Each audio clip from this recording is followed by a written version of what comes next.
प्रकरणामध्ये सैफ अली खाननं आपला जबाब नोंदवलाय। वांद्रे इथल्या राहत्या घरी पोलिसांनी सैफचा जबाब नोंदवला आहे। त्याआधी पोलिसांनी करीना कपूरचा देखील जबाब नोंदवला होता आणि आता डिस्चार्ज मिळाल्यानंतर कैफ घरी आला आणि त्यानंतर सैफचा जबाब आता मुंबई पोलिसांनी नोंदवलाय।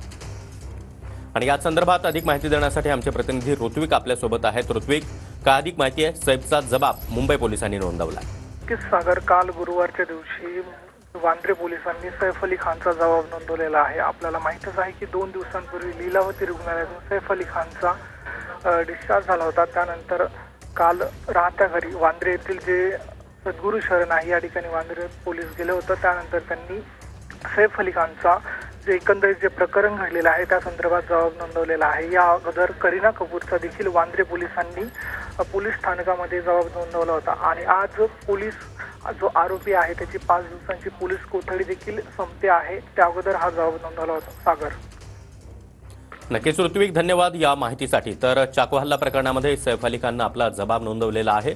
मुंबई पोलिसांनी सैफच्या घरी जात त्याचा जबाब नोंदवला आहे।